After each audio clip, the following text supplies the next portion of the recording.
Hello বন্ধুরা, আসসালামু আলাইকুম। এই চ্যানেলে যারা নতুন আছেন তারা প্রথমে চ্যানেলটি সাবস্ক্রাইব দিয়ে পাশে থাকবেন, যাতে একটি লাইক ভিডিও বানানোর জন্য প্রমোট হতে পারি। আপনাদের সহযোগিতা একান্ত কাম্য। আজকে নতুন টপিক নিয়ে আলোচনা করব। একটি ফল খাইলে আপনার রাতে বারবার প্রস্রাব হওয়া থেকে মুক্তি পেতে পারেন। সেই ফলটি হচ্ছে কলা। এখন কলার উপকারিতা কি কি আমরা সেগুলো জেনে নেই।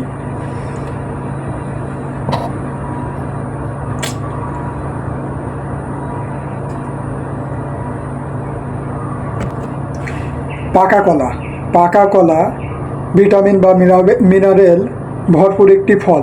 এতে রয়েছে প্রাকৃতিক শর্করা, পটাশিয়াম, ভিটামিন বি ও ভিটামিন সি। আঁশ। পাকা কলার স্বাস্থ্য উপকারিতা: হজমে সহায়ক, শক্তি, প্রাকৃতিক উৎস।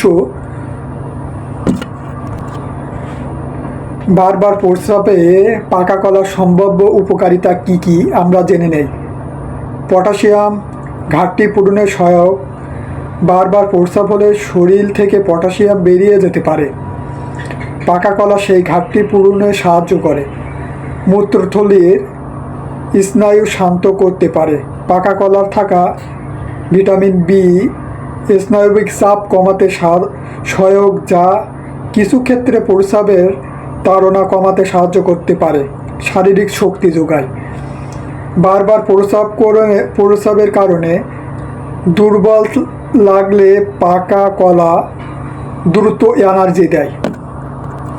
পাকা কলা কাদের খাওয়া যায় না তাদের ক্ষেত্রে কিছু সতর্কতা দেওয়া হলো। ডায়াবেটিস থাকলে, ইউরিন ইনফেকশন থাকলে রাতে বেশি খাওয়া ঠিক নয়। কিভাবে ও কতটা খাবেন? দিনে একটি মাঝারি আকারের পাকা কলা যথেষ্ট। সকালে বা দুপুরে খাওয়া ভালো, রাতে ঘুমানোর আগে না খাওয়াই ভালো। বারবার প্রস্রাব হওয়ার সাধারণ কারণ: অতিরিক্ত চা, কফি বা কোল্ড ড্রিঙ্ক পান, ডায়াবেটিস, ইউরিন ইনফেকশন, ইউটিআই, দুর্বল মূত্রথলি, মানসিক চাপ বা উদ্বেগ, গর্ভাবস্থা বা বয়সজনিত পরিবর্তন। বন্ধুরা, কেন পাকা কলা উপকারী হতে পারে? ইলেকট্রোলাইট ব্যালেন্স ঠিক রাখে। মূত্রথলির জ্বালা কমাতে সহায়ক করে। স্নায়বিক দুর্বলতা কমাতে সাহায্য করে। এখন জেনে নেওয়া যাক কোন খাদ্যর সাথে পাকা কলা না খাওয়াই ভালো। চা বা কফির সাথে, অতিরিক্ত মিষ্টি খাবারের সাথে, রাতে দুধ বা কলা একসাথে কিছু মানুষের ক্ষেত্রে প্রস্রাব বাড়াতে পারে।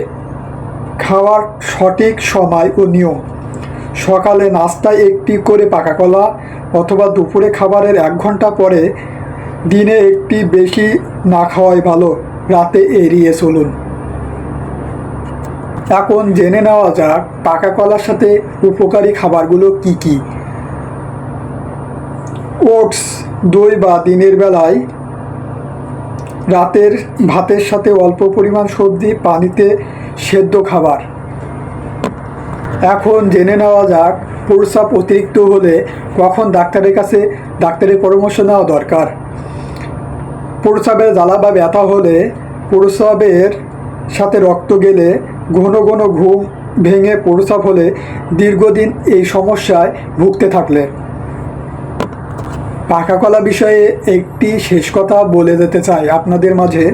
পাকা কলা বারবার প্রস্রাবের ঔষধ নয়, তবে এটি শরীরের দুর্বলতা কমাতে, পুষ্টির ঘাটতি পূরণ করতে এবং কিছু কিছু ক্ষেত্রে প্রস্রাবের চাপ নিয়ন্ত্রণ রাখতে সহায়ক হতে পারে। তাই সঠিক সময়ে ও পরিমাণ খেলে প্রস্রাবের উপকারিতা হতে পারে।